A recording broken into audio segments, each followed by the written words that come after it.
Hi everyone, welcome to Wool and Spinning. My name is Rachel. This is episode 208 and today we are going to be delving into spinning Gotland at the wheel. So that's really exciting. It's one of my favorite fibers. And I'm with you, Kelly. She says I'm working on my coffee. I am working on mine as well. I will say though, this is my second cup.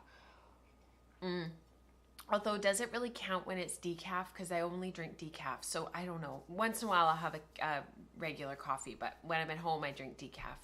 I just really like the taste of it. After working in a coffee shop for a couple of summers when I was in university to supplement my lifeguarding income, I just developed a real taste for coffee. But you can't really have coffee at 9 o'clock at night when you need to be up for a 7 a.m. lecture. So I started drinking decaf. So yes, I am working on my coffee too. It's really good to see everybody. Thank you so much for being here. It is Saturday, July 17th in 2021. I wanted to make a really quick announcement right at the beginning of the podcast so that I wouldn't forget, to be honest with you. There are going to be some schedule changes at the end of August. Traditionally, I have normally taken 2 weeks off of the podcast at the end of August just to have a little bit of a podcasting break. We usually go off grid for a couple of weeks at least, and it just kind of gives me an opportunity to rest and sort of regroup, if you will. But I think what we're going to do is some YouTube premieres. So it will be pre-recorded, and then the live stream will go at the normal time, and we will do some premieres while we're away. So that way, if we're off grid and I can't get to any kind of cell service, there's still the YouTube premiere, and I may or may not be able to be there, but I would have a better idea closer to. So I just wanted to make that announcement. So there will be a little bit of some differences in the podcast towards the end of August, and it is a month away, but I am planning and preparing. And what else do we have going on? We've got some stuff going on this week coming up, so please have a look at everything. We've got a Maker Morning coming up on Thursday morning. All patrons are invited to that. We also have an OHS, so that's the Ontario Hand Weavers and Spinners Association, an info session with the education chair and the vice president for the Master Weaver program, and that is on Tuesday, July 20th at 12 noon. If you are interested, it is for people who are in the Slack channel, so that's anybody on Patreon that's sort of from the spinning circle up. Just go to the channel #weaving, and you will be able to, the Zoom link and everything will be posted on Monday for our Tuesday meeting. And Sarah and Lisa have a bit of a presentation for you guys, and then there will be a Q&A. So for those who are interested in the Master Weaver, that is coming up on Tuesday, and that is for an info session for anybody who is part of the Spinning Circle and higher on Patreon. We also have book club coming up. We had book club yesterday. Unfortunately, I had to miss it. I was really bummed. I was all queued up and able to come, and then my mom dropped by. So that was just sort of a little bit of bad timing there. I think that's it for coming up this week. It's lots to look forward to. So welcome to the podcast. Welcome to anybody who's a new viewer, anybody who's new to the live stream and this is their first time. And welcome to those who are returning viewers and are coming back to the show week after week. I appreciate you being here. Thank you so much. And if you are finding things here that you like and that you enjoy, I encourage you to check out patreon.com/wellforpearls, and also if you don't mind taking a moment to subscribe and to hit the like button, I would appreciate that.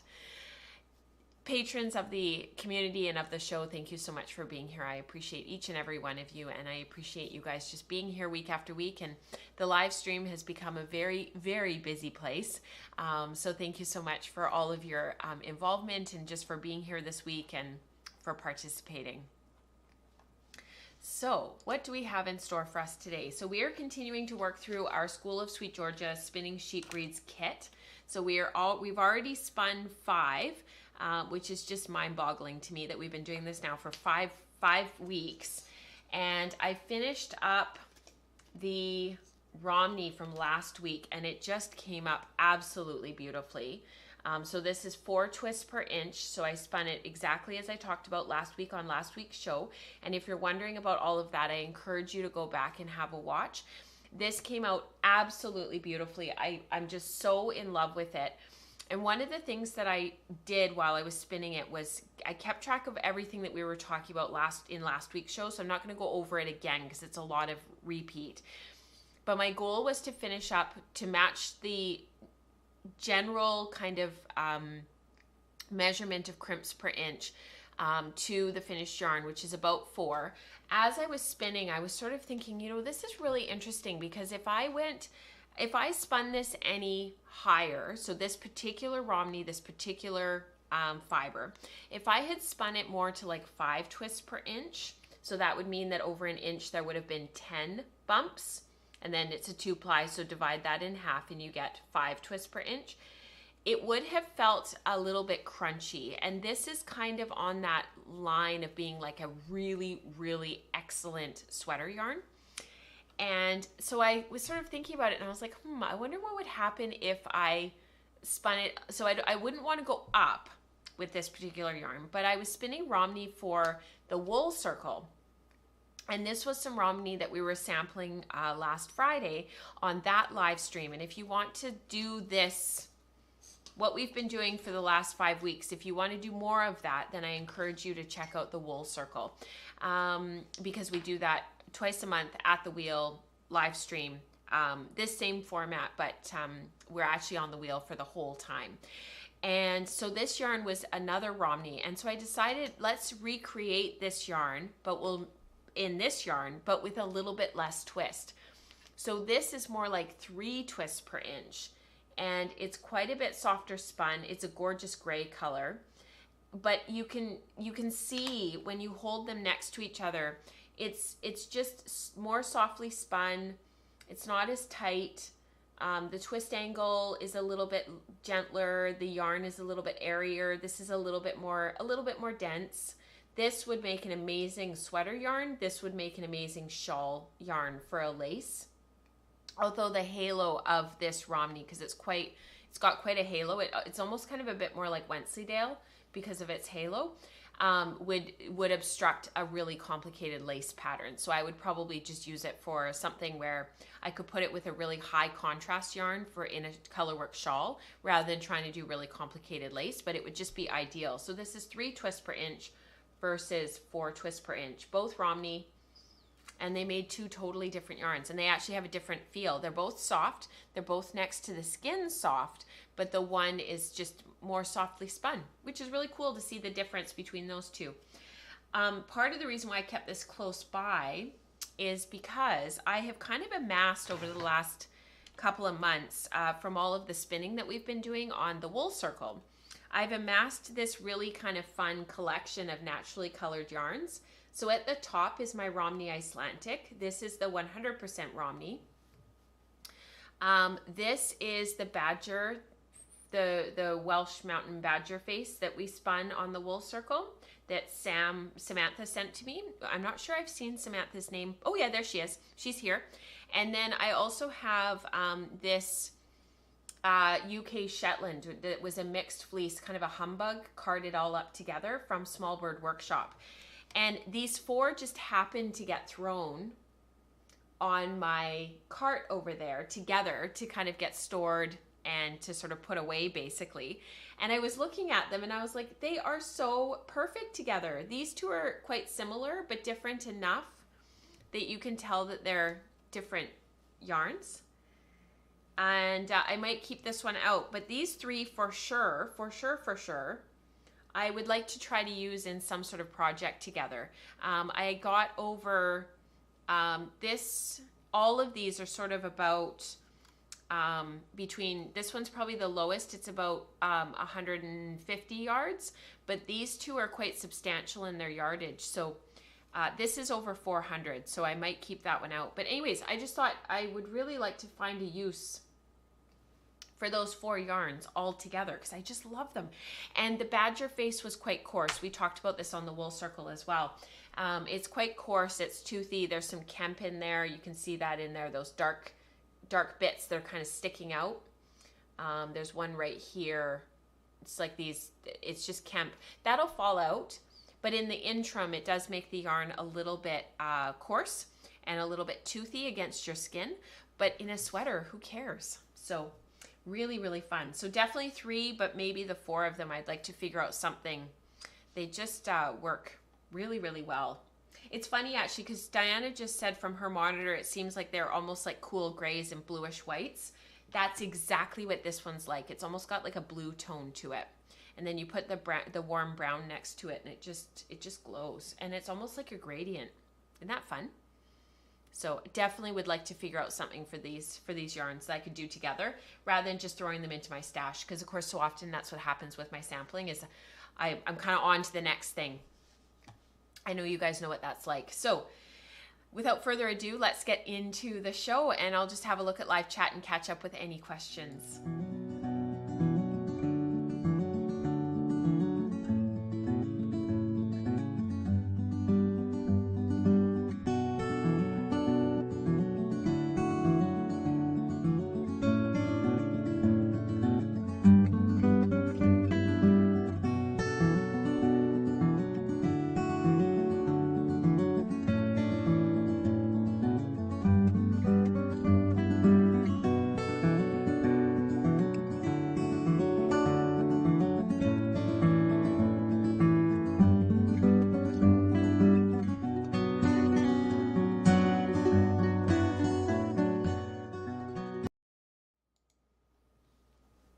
So today we are going to be looking at Gotland, and Dorothy says, I love the fabric on the floor loom behind you. We are going to be talking about that today. I know it's so bright and it's so rainbowy, and with all of the red and just the rainbow behind me, I feel like everything's very like bright and summery behind me, which is kind of fun. We could totally do that. Kelly and Eve, should do a spin along since I have a bump of Shetland alpaca. I do. We could totally do a spin along. I'm not ready to do that right now, but I could totally do something like that in the fall. Actually, we're going to be sampling some of that stuff over the next couple of months. So that'll be really fun. So this Gotland is part of the School of Sweet Georgia Spinning Sheep Breeds kit. This is in honor of my new workshop that's in process. So it's in the process of being posted and in the process of being put up on the School of Sweet Georgia. So right now, what's available is the fine to medium wools and the long wools. So we've been working our way through the long wools. We've done Wensleydale and we've done Romney, which we were just waxing poetic about. So those are the Wensleydale singles that I spun, which I haven't done grist yet to compare against the Long Way Homestead 2-ply Wensleydale, but this is the singles. I'll try and get to that this week. And then we've done the Romney. So 2 very different spins, very different yarns. I would probably use them for very different things. This would be an awesome sweater yarn, especially a sweater where you have some lace in it, because the 2-ply will it'll push against itself in those yarn overs. Something like Little Love by Anka's Trick would just be amazing. And then the singles, you could weave with these, you could make a shawl. I probably wouldn't do a sweater. It's just not firmly spun enough. These are a little bit thick and thin, just because of the prep and the way that I was spinning. But yeah, you could really do a lot with that. So you could do a shawl, you could do, I've done fingerless mitts actually in Wensleydale, out of Wensleydale singles. They really fuzzed up a lot, and I'm not sure that my sister-in-law still uses them. I haven't seen them for years, but you know, pandemic and all, and not seeing each other.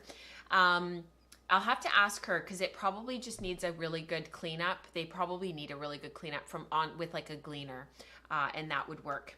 So I've unbraided the Gotland. Gotland is one of my most favorite breeds, and it's kind of one of those really kind of funny wools to spin where it can either be really, really challenging and people make rope, or it can be really liberating because they're able to make just a really beautiful yarn. So I'm going to divide this in half so that I can spin to 2 bobbins and make a 2-ply.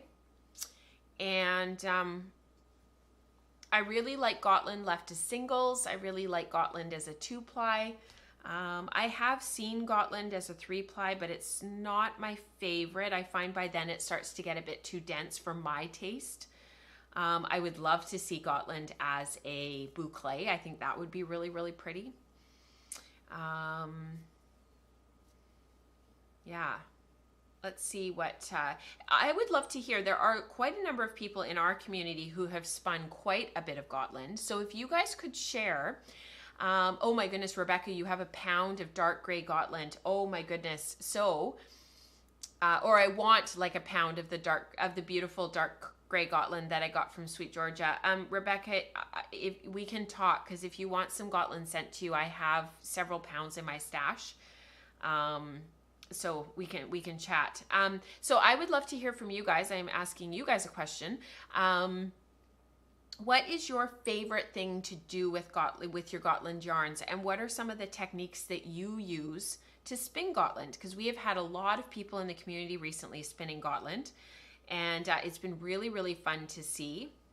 So I took, while you guys are answering that, I took a quarter of the fiber. So I split it in half for one bobbin and I put that aside.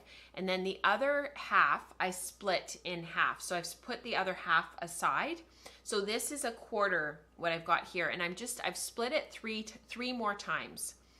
So part of the thing with as you can see is as I split it more and more, you can see how it gets fuzzier and fuzzier and fuzzier. So I'm going to very, very gently just go along, and I'm just going to very gently pre-draft. The problem with the long wools I find is when you do a lot of pre-drafting, they start to kind of come apart in like clumps almost, and they get sort of a bit unruly to spin. And this is where that balance between spinning fine and spinning, with enough twist, because often people under twist their long wools, and then also you've got that balance of trying to sort of figure out how thick you want to spin. The thicker you get, it's definitely a dance. So we're going to try to create just a really soft spun, structurally sound yarn. We're going to sort of create something that we would maybe want to use in the yoke of a sweater, or in fingerless mitts, or in a really beautiful shawl. And I'm just going to go through and do the third one while you guys are answering. So a lot of people haven't spun Gotland yet. Linda says, I spun a 1 ounce Gotland sample as part of a breed study. She really liked it. Yep, excellent candidate for boucle. And it's absolute refusal to bend to make great curls. Absolutely, Diana, because of that long wool quality. I love it as a 2-ply, says Helene. I have made boucle with it in a spinning class. I was in love. I've just never know what to make from boucle. I would encourage you, Helene, if you have access to it, to play around with weaving with boucle. That can be really amazing. Okay, let me change the cameras. You guys are telling me all about your Gotland spinning experiences. Elizabeth says, I have Gotland fiber. The micron count can vary significantly based on your source. If it is a lamb's fleece or not, if it is a lamb's fleece or not, I keep a low fist and use an assisted backward draw. Ooh, cool, Elizabeth. Jennifer says, I also love Gotland, have found it varies fleece to fleece. I think the variation has had a lot to do with prep. Commercially prepped roving just doesn't have the life as what I have done for myself. I would agree with that pretty much about every fiber out there, Jennifer. Would you agree? When you're prepping yourself, there's just nothing like it. Like doing that prep yourself. I am going to reach over and I am actually going to grab my regular flyer for my Lendrum, and we're going to put that on, and we're going to take the fast flyer off. So what I have on here right now is the fast flyer. It's not the very fast flyer, which is the one where you get the fat core bobbins with and it whirls around at like 44-1. Josie says, I made Gotland rope. I feel like in those situations, Josie, you just have to own it. It's like, yep, that's what happened. It's just a fact. So let's just take this all apart. Actually, my Lendrum hasn't been free because I've been doing so much sample spinning and so much like just little stuff with all of the School of Sweet Georgia stuff we've been doing each week, that actually my lender, none of my wheels, I actually had a moment last week, you guys are going to laugh at me. I actually had a moment this past week where none of my wheels were free, which has actually not happened to me in a while. My e-spinner I haven't pulled out because it's just been a little bit tricky with space this summer. And I'm planning on taking it with us when we go camping. And I just kind of haven't had a chance to pull it out, tune it up, get it all oiled up and working beautifully for when we go away. And I need to do that this week because it's been put away for a couple months now, which is really unusual for me. So I am actually just going to move back a little bit so that you guys can really get a good view of everything. And we can zoom the camera in a little bit here so that you guys can really see, and turn the camera a little bit here for you guys. How's that? All right, so let's start off. Yeah, Amanda says Gotland seems to have a different micron count from different places around the world. I feel like I read something about that somewhere, and I'm just trying to remember what I read about. So we're gonna start on the on the fastest, slowest ratio on this head, which is 10 to 1. I have them on a sticker on the back of my flyer here. So this is 10 to 1, this is 8 to 1, and this is 6 to 1. So we're going to sort of start off at the bottom, and we'll see where we end up. And I'm just going to go really, really slow.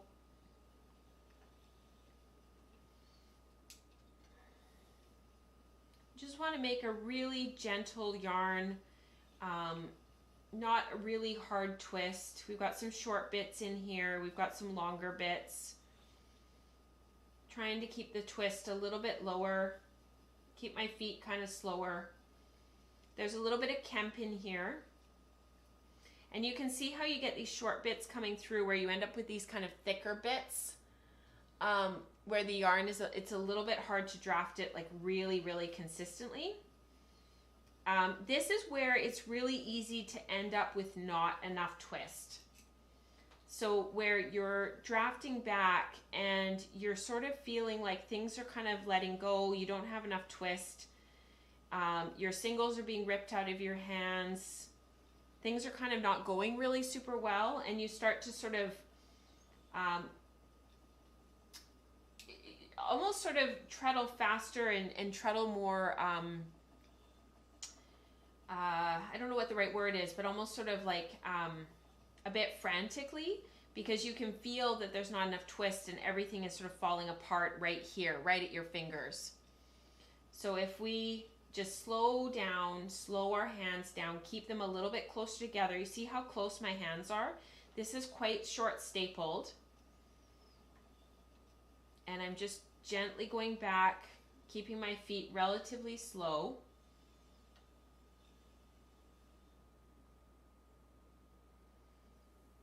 It's just made a beautiful yarn. Remember, we're not looking for that really super tight twist angle. We're looking for something a little bit gentler than we would expect in the fine to medium wools. We're looking for something more like around, 30, 35. Can throw this on the wraps per inch. So this is wraps per inch. So let's see, this is about 16 wraps per inch. As it picks up there, 16 wraps per inch. So the singles are probably about 24 wraps per inch. 1.5 times. Yep, 24 wraps per inch. I know it's a little bit hard to see there, just a little bit out of the camera angle there. 24 wraps per inch. And the twist angle on this, let's have a look. It might be a lamb's fleece, Dana, or it's been cut. Yeah, so this is just shy of 30 degrees. It's about 28 degrees. About 28 degrees-ish. So, and we wouldn't expect in the washing that that's going to change much. We wouldn't expect this yarn in the washing to really be that different. We would maybe add a little bit more ply twist in the plying. Trying to find the camera, sorry guys. Just so that in the washing we would lose some of that twist and it would sort of end up with a really lovely finished yarn. So that's on 10 to 1. So let's see what happens when we go down and we have a little bit less, if we have to move our feet a little bit more. Again, my hands are quite close together. I can feel these like clumps coming forward. They almost want to come forward in clumps like that. You see that? It just kind of came forward. Let me see if I can do that again and see if it'll focus on my hands versus on the fiber below me. So you see how as I'm drafting, I have to concentrate for just a sec. See if I can get one of these clumps to come forward. Yeah, there's one. So there's like these clumps that come forward of sort of really short bits, some longer bits. And it just wants to kind of all come forward in a big chunk. So by keeping my hands a little bit closer together, I'm able to control that a little bit. And when I feel one of those clumps, I can just pinch down with my forefinger and my thumb, and I can just keep drafting forward that same number of fibers without having that entire clump come forward. So I'm kind of treadling one treadle per draft. So treadle, treadle, treadle, treadle. This is working really well. Treadle, treadle. And my pinching fingers, my drafting fingers are actually really not smoothing very firmly. They're really quite light on the singles. I'm keeping them light.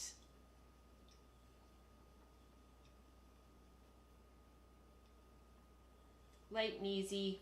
Draft, draft, draft. There's one of those clumps again. So what you can do is just draft through it. So just keep pinching and pulling. There you go. And it's all through. So let's see what kind of yarn this made, because we were really drafting quite differently.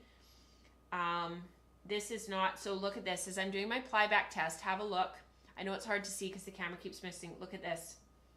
It just drifts right apart. It's not structurally sound. There's not enough twist. That is so cool. So it's just enough to hold it together to get it onto the bobbin, but it's not enough to be a structurally sound yarn. So let's go back to 10 to 1 and do that same thing again. Draft, draft.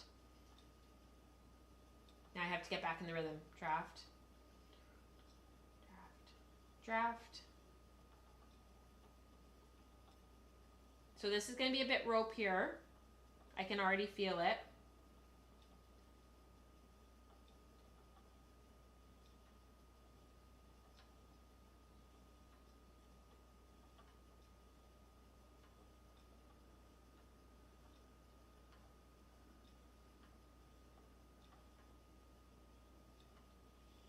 Okay, let's see what this is like.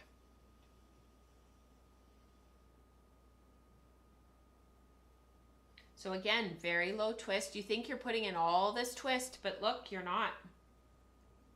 Look at those two yarns next to each other. This is our first sample. This is our second. Very, very different ply back. Very different twist angles. And that's one draft every treadle. So that's 10 twists are going into each of those drafts, which are just over, probably about 1.5 to 2 inches long. And it needs more twist. So look at that. That is our one that we just did. Very, very low twist. That twist angle is barely 15 degrees. And then this is the first one that we did. It's got that beautiful twist angle, about 30 degrees, just shy, and a structurally stable yarn. So if I were to apply this, I would have to put quite a bit of ply twist in it to make it a structurally sound yarn. And you might end up with something a bit unbalanced because your singles are so low twist, and then your finished yarn is, you would have to put so much ply twist in. So you would end up with possibly a yarn that would twist Z. because you'd have a little bit too much ply twist and not enough singles twist. So I think of these two yarns, this is the one that I would go for. And that one we were just treadling just that little bit faster and that little bit more twist. Both 16 wraps per inch, both really, really interesting yarns. I love Gotland. I could wax poetic about Gotland all day. So really, really fun to think about. All right, let's catch up with chat and we will answer any questions that have come up. It's the fiber itself that's causing the clumps. So I find like Wensleydale can be like this too. It's just kind of the way that in the comb top that these fibers lay together. Like they just kind of seem to want to stick together and stay together. And some of it is shorter bits. Like if I draft this out, like you see how this clump kind of comes forward. And there's a little bit of like, a little bit of Kemp in there that kind of holds it all together. I've played with this in a lot of long wool fiber samples, and I find it in most stuff. Like with Wensleydale, when I spin singles, I often don't pre-draft for this very reason. It's almost kind of like it just doesn't want to. We're so used to working with the fine to medium wools that we sort of don't recognize that the long wools are a bit different. And often with the long wools, I don't do a lot of pre-drafting for that exact reason. But I do work with the long wools as carded prep quite often because I'll get stuff from the mill that like Disdarrow Ranch, for example. I've got Gotland all over me. Like Disdarrow Ranch, from there, all of that carded stuff that I've worked with over the years, I do pre-draft it to kind of realign the fibers. So just as an example, some of the stuff from Small Bird Workshop, same thing, it's pin drafted roving. So then in a long wool like BFL or Romney or what are some of the other ones I've spun from her, Wensleydale, I'll pre-draft it to realign those fibers. So it's just different properties of wool. Where do I get my twists, my wraps per inch and my twist angles, like the actual cards, Dana? So this is actually my business card. And if anybody wants one, just send me your mailing address and I'll pop a couple in the mail for you with a stamp. And because stamps are cheap. And then this is from Suka Plocky. And he's based in Scandinavia. Alexi, he's lovely. Katrina sells his stuff and does wholesale gets wholesale for it from him. So you can always, if you're in Canada or the US, sometimes it's actually, you can just get it from her because she can throw this in an envelope for you, I think. What else? Let's just catch up on chat really quickly. What would cause the bias? So the biasing would be a great question, Wendy. That would be in the underspun singles and then the over plying. So we've talked about this a lot on the podcast over the years where you can really push your yarns quite far one way or the other. Low twist singles, high twist ply, high twist singles, low twist ply. There's all sorts of things that you can do. And there's all of these extremes that you can push your yarns to. So often what I will say is, people are very steadfast about you have to make sure that your yarns are balanced. You have to make sure that the singles twist and the ply twist is just right and that ratio is just right and so on. I say maybe, but why don't you sample and see and try? Kemp is thank you, Kelly. She actually answered it. It's a hard, wiry hair that's intermingled with the regular wool. It's left over from the sheep that may have been double coated, so way back when. So like the sort of the primitive breed. So this is a yarn with Kemp in it. I'm gonna close the blinds. It's blowing out the camera.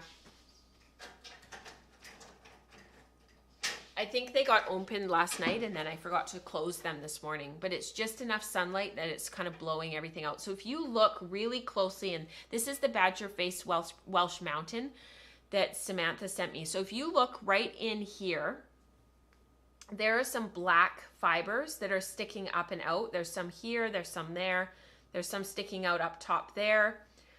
That's Kemp. And it's wiry and it's coarse and it comes out. You just pick it out. And it's actually quite gratifying to sit here and do it. If you're somebody that needs something to do and likes to pick at things, make some yarn and pull out all the Kemp. The Kemp is... when there's Kemp in fiber, like if you buy like Jacob or something, and it's full of Kemp. If you buy that fiber and you look at it, most spinners will look at it and say, oh, it's full of Kemp, I'm not buying it. But the thing is this is a trick that I got from Diana, actually, who's in the chat today. The Kemp will fall out. And so what ends up happening is you get a really, really well-priced, it can be pin drafted roving, it can be comb top, whatever. And you can spin it up, ignore the Kemp. A lot of it will fall out in the spinning. A lot of it will fall out in the washing. You'll still be left with quite a bit in your yarn, but as you wash it and wear it and knit with it and weave with it, it'll fall out. And in a few years, just like Elizabeth Zimmerman says, you'll have an amazing sweater that fits in all the right places and is warm and works well, and all of this stuff will fall out. And so don't worry about it too much. Even just brushing it will take a whole bunch of it off and out. Like it doesn't stick to the wool. It doesn't have scales it's a hair. It just comes out. It's hollow, it's medulated. And it just comes out. And some of it's really fun to pull out because it's so long. So it can be really gratifying to pull it out and you just get this big long one. Anyways, don't worry about the Kemp. In the sense that if it's manageable amount, it will fall out, and you probably will spend a fraction of the cost on getting that wool, and you'll have a great wool at the end.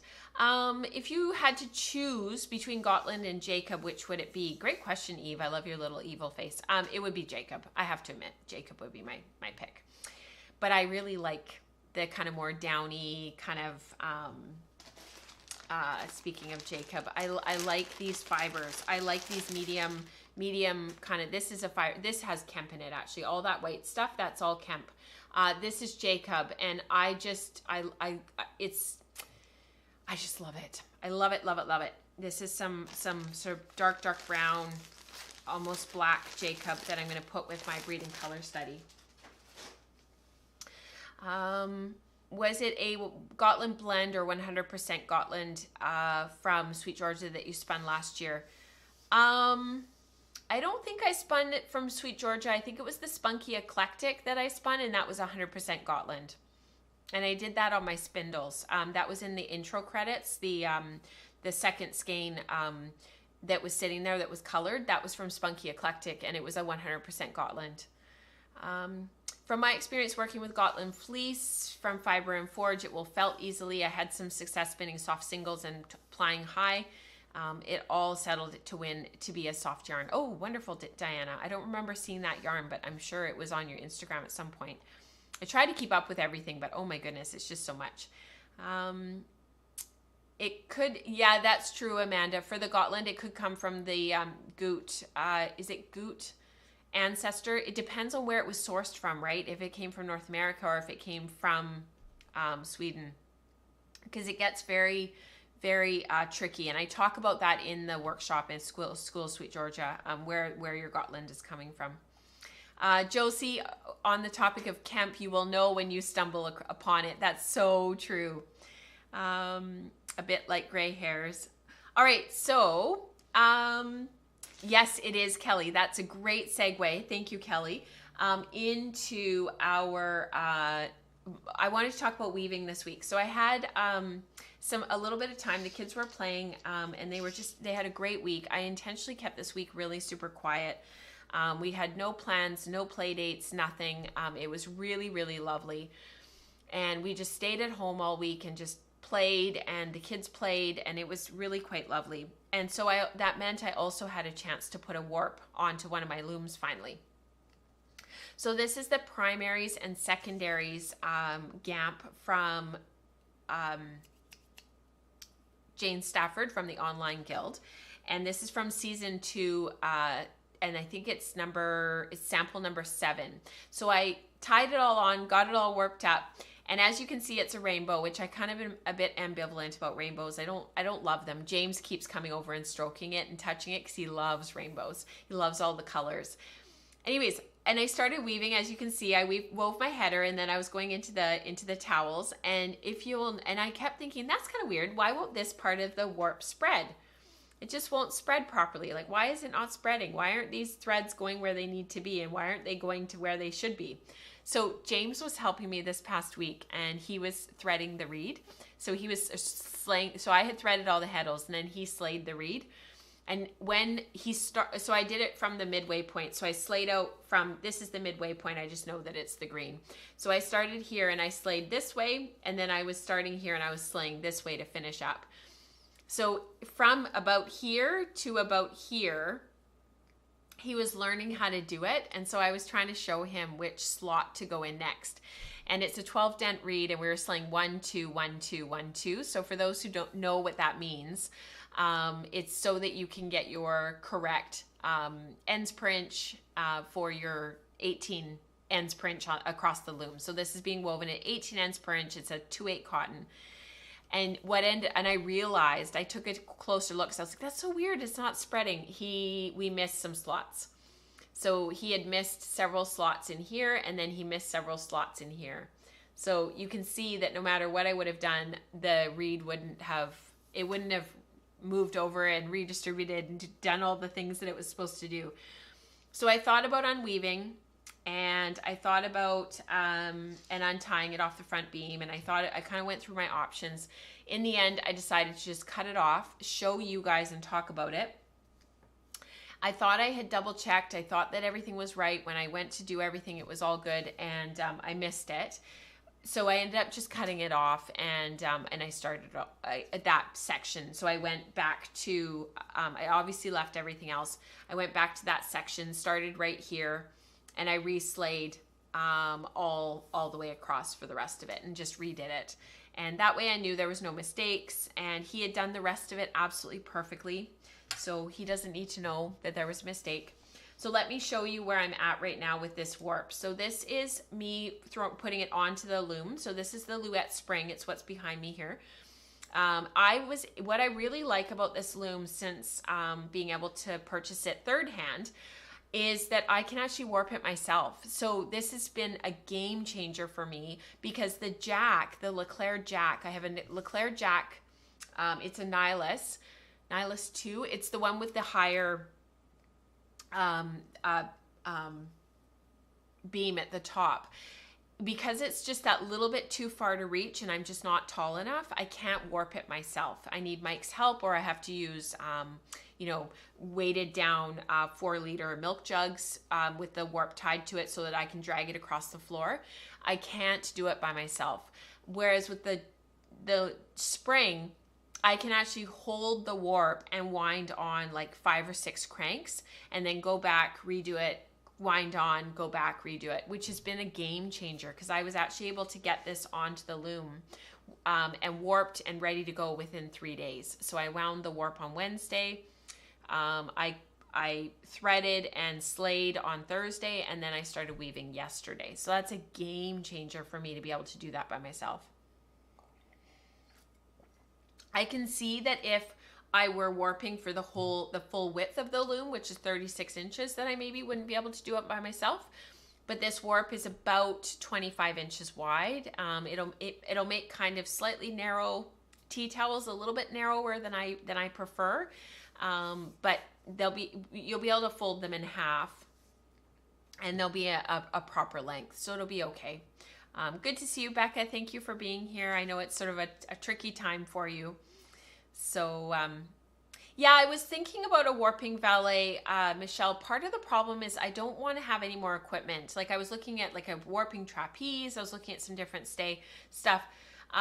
I just kind of want to limit how much more I bring into the house. So, yeah, Sam, you can come over totally. If you can just pop on over the pond, and you can come and hang out, and you can help me warp. That would be fantastic. Amazing. Yes, warp speed. That's what we need. Clearly, they are not weavers. Absolutely. You know what, Megan? I think that probably, like, if you had 3 or 4 women working on this, and you could, or not necessarily just women, but just 3 or 4 people working on this, warping at the same time, getting it onto the loom, threading it, slaying it. I mean, it would be super fast. Doing it by yourself, 500, it's not quite 500 ends, but it's a lot to get it on. So basically the purpose of this gamp, for those who aren't familiar, This is a gamp. This is just to see how the different colors react on the warp. So you can see behind here that you've got sort of this overarching warp faced fabric that you can see, because you can see all of the warp behind me here. Basically what you're doing is you're creating these 1-inch squares, just like I did with the twill gamp that I did a while ago. And you're looking at sort of these 1-inch squares and looking at how the colors across, you know, if you have red in your warp and you have purple crossing in your weft, what does that little 1-inch square look like? You know, if you've got if you've got one end of green, one end of yellow, one end of green, one end of yellow, to create sort of that intermediate color, you can see that next to the green and blue in there. When you cross that with orange, what does that do and what does that look like? So what ends up happening is across the diagonal of the warp, you end up with sort of the clean colors where you've got red, orange, yellow on that diagonal. You can see that they're actually right above me right here. And in the end, you end up with sort of this square gamp of all of this color play. So what I did was on that first part of the warp, that's what I did. I did that square gamp where it's just the gamp and I didn't do towels. But now I've done that gamp and now I'm going into the towels. So I'm not going to do more than one. I'm just going to do the one and then I'm going to do the towels. So I played enough with color and I've played enough sort of in general with all of this stuff that I sort of know what it's going to do. And I really would like some towels for the end of the summer for some thank you gifts. So what is it about the spring that allows you to warp on your own? It's just that I can reach. So if I go back here for just a moment, Dorothy. So when I'm holding the warp here, let me go to the bigger camera for you guys. When I'm holding the warp here, I can wind back here. So I can actually hold it, like the warp is up here because it's coming across the top. It's not down here, it's up here. I can actually reach, so I can wind and hold at the same time. So it's just in terms of like the mechanics of it and being able to reach and actually being able to hold everything, I can actually do it. I can't keep going. I have to stop and reset, but I can do it myself.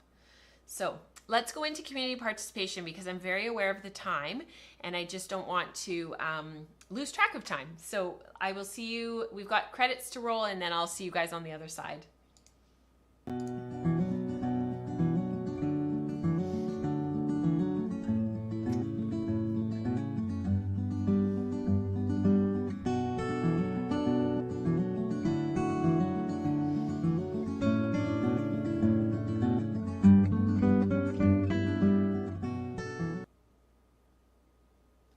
Okay, so we've got some really fun stuff.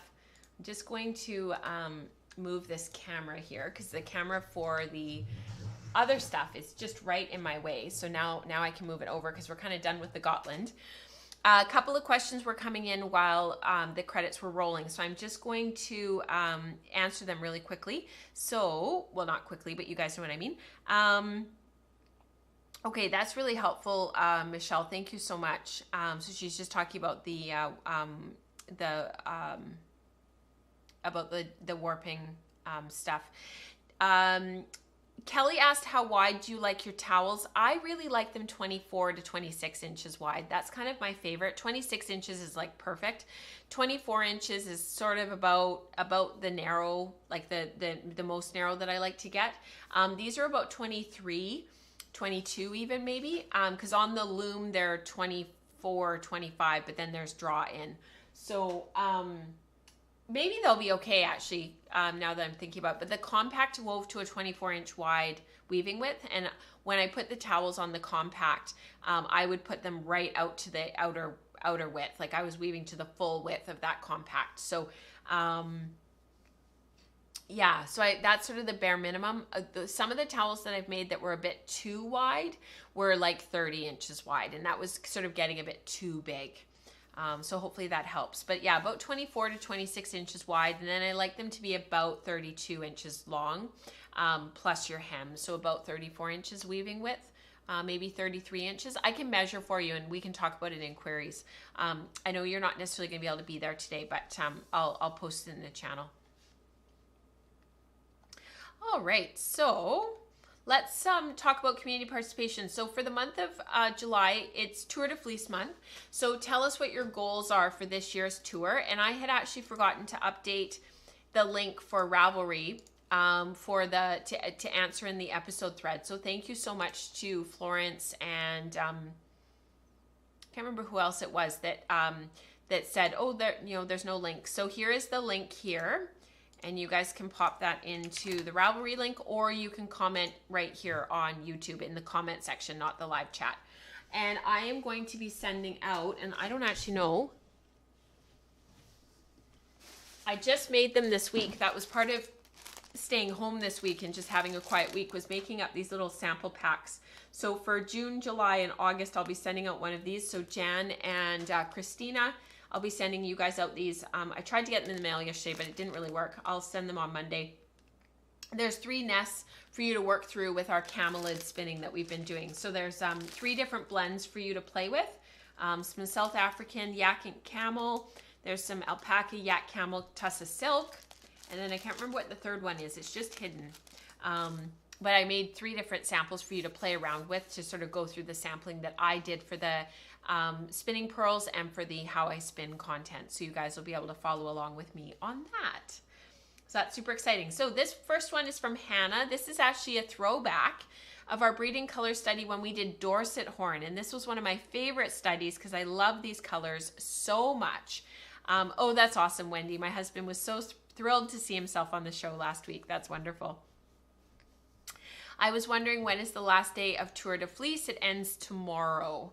It ends on the 18th. So yeah, it went by like that. I was able to spin every day. I didn't finish any goals or actually complete anything, although I have a lot of yarn that I've made in the last 5 weeks, but I didn't have any like specific goals, but it's been really fun to watch everybody. And we'll have a little montage next week of everybody's spinning. So this is from Hannah. I knit up a super simple hat using my Dorset after several failed patterns. This yarn evaded my attempts to get an accurate wraps per inch measurement, but the fabric is dense and will be very warm. I stripped the dark and light yarns every 7 rounds.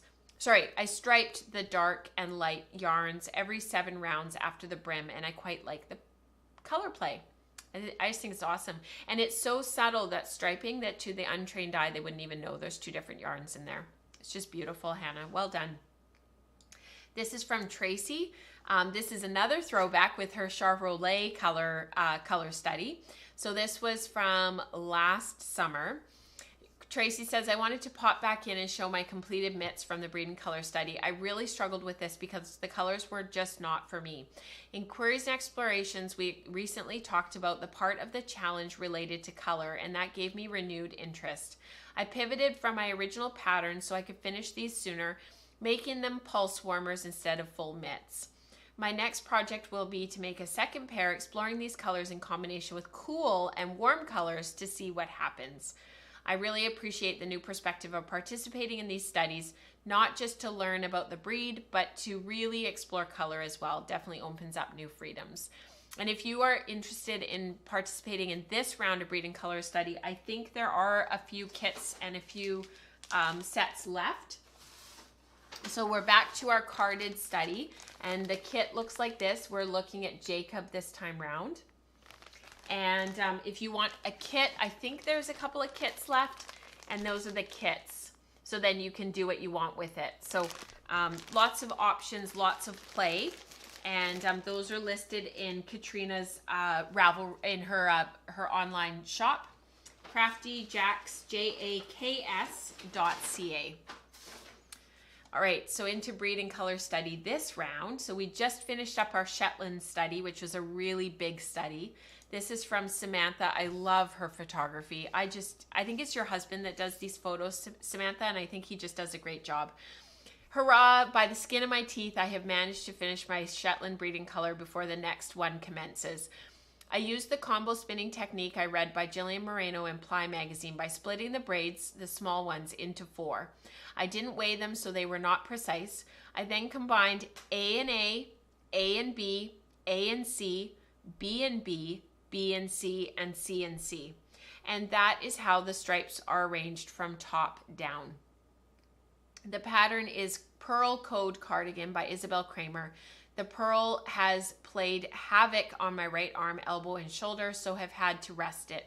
Still need to work on getting the fit right. Not being average shape is an issue. Small shoulders, large boobs, short-waisted. I have the same issues with sewing. Only by practicing will I get it right. That's absolutely right, Samantha. And you know, even if you are in average shape, you're still not average to the pattern. So, you know, everybody kind of has this issue with sort of play with sort of how to fit your body and how to make that work. And if you're ever struggling, don't hesitate to reach out to me and we can spitball some ideas. However, I wanted a cozy cardi to wear with shirts and polo necks in winter, and that is what I have. So happy. The chicken is an extra battery, X battery called Beatrice. The gray is also Shetland, which came from my friend's sheep, which I can see from my house using binoculars, which she had spun up at a mill. Beautiful. Love this, Samantha, so much. Beautiful cardigan. Yeah, Amy Herzog has lots of fitting ideas. Thanks, Eve. The Jacob braids sold really fast. They did, Josie. Breeding color study always goes really fast, but I think that Katrina has a few left in her shop. And you know what? I'll link it for you guys so that you can get there really easily and really quickly. Color study is here. So for those who are interested in participating in this round, there is the link for you guys. All right, Tour de Fleece this year has been really a lot of fun watching you guys. This is from Dion. I love these colors. They're so much fun. Today felt like a day for color. I pulled out some fiber I dyed in my hackle and went for it. I filled the hackle twice and started spinning. And I think that's a starling under there, which is really fun because the color actually matches her yarn, which is really cool. And I'm not sure that I have a finished photo of the actual yarn, but in the Slack channel, she has a photo of the yarn, which is really fun. This is from Crystal. I finally got around to plying this bad boy. It's Hello Yarn Polworth. I spun the singles so long that I don't even remember where I put my control card. As much as I hate plying, I'm glad it's done now. I like how it came together. It's beautiful, Crystal. One more pair of sleeping singles left. So she's been trying to get through some of her bobbins and finish this stuff off, which is beautiful. Well done, Crystal. This is from Josie. This is her 3 Waters Farm BFL all plied. It will be blocked tomorrow, so she'll wash and finish it. I got a nice sport weight of about 340 yards for 4 ounces. It'll be really interesting to see after washing what you end up with, Josie. Tonight I started spinning my 2-ounce merino braid from the Sheep Breed sample pack. I think I can easily get 2 Flicker and Flame hats from the BFL as the motif color. I am thinking of making one with natural white as the background color and one with gray or oatmeal. I think that would be great because then you'll see the color play between the 3 Waters Farm braid and what it looks like next to white and what it looks like next to an oatmeal or a gray. You'll be very surprised. This is from Kat. So she has been playing with nettle fiber, and so she's been carding it and getting it ready for spinning, and yeah, she's been talking about it in the Slack channel. It's been fascinating to follow. So really, really neat. And she's been spinning it on her drop spindle. So thank you so much, Kat, for sharing all of your process and what you've been doing. It's been really fun to watch. So that's nettle fiber. This is from Tori, who's also here today. I took a rest day yesterday, but today I finished spinning my Targhee sample braid and plied it up. I love these colors, Tori. Well done. I did two plies, one looser than the other, to see if I could get a fingering weight. I ended up also using a section for a single ply and have discovered I might need to do a single ply for my planned sweater spin. Beautiful. Love these colors. This is from Robin. I lost track of spinning days and of course didn't update this group. That's okay, Robin. There's no rules. But she has spun every day except for 2 when we had a family emergency and my time was required elsewhere. I hope everything's okay. Here is what I have done so far. I finished spinning my Goldilocks fiber and got 4 skeins of sport weight yarn, about 629 meters. I finished spinning my Rolex from Fairy Tale wool on my support spindles and I plied on my wheel. And I have 431 meters of 2-ply fingering weight yarn. I blended some Tunis with Hamish the Llama to 90-10 ratio, so 60 grams on her drum carder, and got this 126 meter 2-ply DK weight skein. Beautiful. Love seeing all this stuff. So that's Hamish and her Tunis that she did. And then the 4 skeins are the Goldilocks fiber. I love this yarn. So much fun.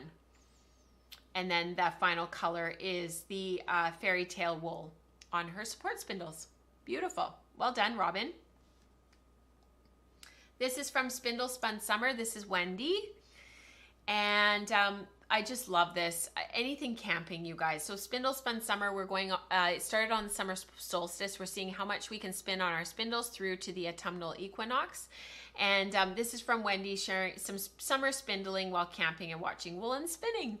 We are the only people here and it's so peaceful. It looks amazing, Wendy. This was a share from Mars for our luxury fibers along. So this is going on all year with all of our teaching content that we do over at Patreon. So this is Spinning Pearls and Thoughtful Spinner and How I Spin. She's been spinning up her first ever traditional 3-ply in 60% pulver, 30% silk. It was a blend from Leandra of Created by LCB. I am very happy with the final yarn. The specs are about 357 yards in 92 grams. The most strands coming in at about 14 to 16 wraps per inch. The silk is pretty well blended in and it really contributes to the drape. The pullworth puffed up a lot after soaking and drying and hanging to dry. No thwacking, no weights. I loved this as a new experience, but felt, oh my, it felt slow making 3 bobbins of fine singles. Yep. You pro 3-pliers have my sincere admiration. This is beautiful color too. Really well done, Mars. Well done. This is from Jan. She's been spinning on her Turkish spindle. Here is one of mine, the warp yarn of a 50-50 merino silk lace weight, originally dyed by her friend Ali Hopper. She used 3/4 of it to knit a lace shawl, and she had about 200 to 300 yards left out of a 1,000 yard skein. The weft is her 2-ply hand spun. 1-ply is attenuated and lightly twisted silk hankies in an aqua mint green colorway, and the other is merino tencel in shades of blues and aquas. There isn't anything fancy going on as far as the weave is concerned. The scarf is just plain weave, but it's beautiful, Jan. The texture of the hankies gives a lovely slubby texture to the scarf. Attenuating the hankies takes time, but the weaving goes quickly. It's beautiful. Really well done, Jan. This is from INL. I think that's how you say your first name. My next shade, natural shades.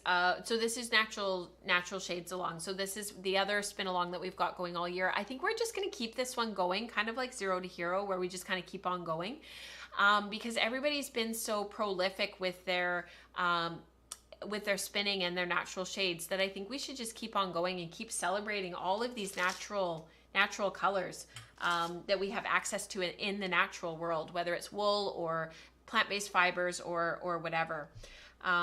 So this was my next natural shades of fleece are this 1 pound of Lister long wool, a little mud MVM, thank goodness for combs, and 3.7 pounds of Corriedale coated and gloriously free of mud MVM. Look at that staple. So the Lister long wool tempted her with the lovely shades of gray, and the Corriedale tempted her with an amazing staple length, washing and combing everything in small batches in prep for Tour de Fleece. The first skein of white has been spun up for Tour de Fleece, and this crazy long staple made very smooth singles. Look at that amazing Corriedale yarn. I don't think I included photos of the Lister long wool, but it's on the thread if you guys are interested. This is a Ravelry link, and all of her spinning is there, and it's just absolutely beautiful. And that Corriedale is just unbelievable. So really well done. Yeah. Oh no, Kelly, Gotland on her spindle is killing her mojo. Oh, that's really too bad. I actually like spindle spinning Gotland. I find it's really works quite well. This is from Megan. So this is Zero to Hero, hashtag sweater spin, hashtag use your hand spun, hashtag spin all the things, hashtag weave with hand spun. So our Zero to Hero, for those who are new to the community, is where we go from raw fiber all the way through to a finished item. So it can be comb top, it can be dyed already, you can start from a fleece, it's totally up to you, but it's fiber to yarn to project, because so often that gets lost in our spinning and our yarn gets stashed and we don't use it and we don't learn from it. So Zero to Hero is an opportunity to sort of go through the whole process and to share with others and to work through this stuff with others. So this is from Megan. It's done. Okay, guys, this has been a big, big project for me this year. My 100% hand spun cowl slip by Marie Wallen. I've had this idea brewing in my mind for about 2 years, and I've finally done it. I love colorwork knitting, and I wondered if you could use the color stripes in the hand-dyed tops to make a self-striping sweater. There's her answer. You absolutely can. I had 3 braids from Three Waters Farm, flannel shirt in mixed BFL, poison and wide in mixed BFL, and hickory and maple in organic Polworth. I took out any light or gray fiber so that I would have an all dark colored background for contrast. She spun these up into a light fingering 2-ply long draw where she very purposefully matched up the colors so they would align. Then these were all 100 grams and about 400 yards. For the contrast color, she spun some light gray Shetland, again in a light fingering low twist long draw. She then knit up the pattern from cowl slip, although the neck is of her own creation. She knit it all in the round and steeked the arms and neckline. The things that she learned: it was good to have the poison and wine that was mostly purples so that she could use those in between the other colors to match the borders. She has tons of yarn left. She thinks enough to actually knit another sweater, so she might try a different pattern with a different contrast color like white.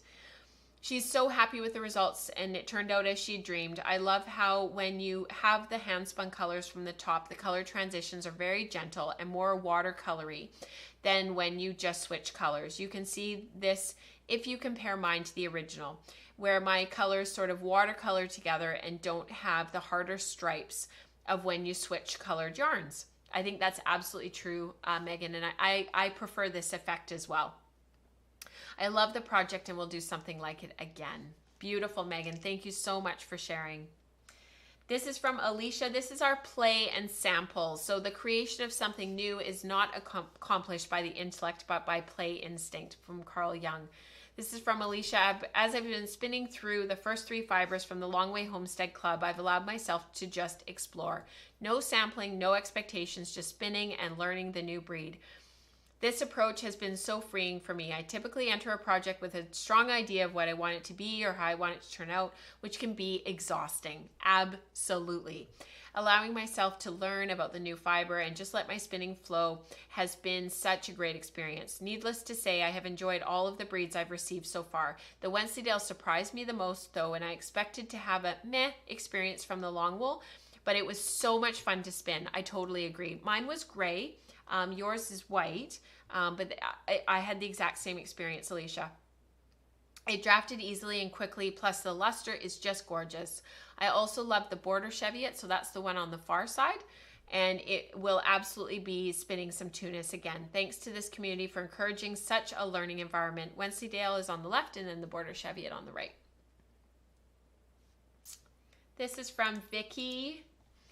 She dyed the roving earlier this year. I was quite proud when I dyed it that the yellow and blue didn't mix. Her aim was to spin it thin for some optical mixing to make a green with occasional stripes of blue and yellow. Well, I do see some optical mixed green, but it was apparent while I was spinning that the blue areas were longer than the yellow, so there was less mixing and more blue than I would have liked. It also bled a lot after I washed it. After 3 washes of vinegar bath and a couple more washes to be safe, it finally washed clear. My word. Even the white ties tinted with how much dye bled out. I don't remember color running when dyeing it originally. I'm surprised it never came out on my fingers when I was spinning. Because of rigorous washing, it felted a tiny bit. The strands really like to hold each other's hands, but overall, I don't know, it feels and looks kind of limp, almost lifeless. That's really interesting, Vicky. Doesn't have the hand-spun sole, if that makes any sense. I have about 600 yards, 93 grams of a BFL yarn, 2-ply, 20 wraps per inch, but I'm using like a fingering weight and a cute little mini of 27 yards. I spun it fractal, split 12 times to one bobbin and 6 to the other. I'll put it away for a while and decide how I feel about it later. It's okay. Not everything I make I have to love. Every spin is different and a learning experience. Absolutely, Vicky. And maybe one of those things where the singles maybe got a little bit overspun, and then with all of the washing and everything, it kind of left it a little bit limp. It's beautiful, and the beautiful colors. It just looks amazing. And actually, as soon as I saw this photo with the cacti, I immediately thought about weaving. Like, you could make a really, really beautiful shawl, and you have more than enough yarn. And our last one for this week is from Sarah. This is just beautiful. She just finished a set of dishcloths for a sweet friend, and I just loved these towels. They are just gorgeous, simple and lovely. So really well done. Dana says, I've learned so much today as always, but see those short and long fibers in my Shetland spin. Yeah, totally. DuckTales just finished and I need to feed the children. Bye, Gretelin. Good to see you. Mine are up. They get a little bit of screen time on Saturday mornings now. So James is playing a little bit of Minecraft and Nora is watching Bluey. Which is really fun. So thank you so much, everyone, for being here today. I really appreciate your time here, and I really appreciate that you spend so much of it here with us and interacting and talking to one another. I really, I enjoy the time that I spend in this place on the Slack channel and here on the live stream and live streaming with you guys for the Wool Circle. So thank you so much for being here. And until next time, happy spinning, happy weaving, happy knitting, happy all the things, I think. And don't forget to enter the giveaway for this month. And I will talk to you guys all next week. Bye.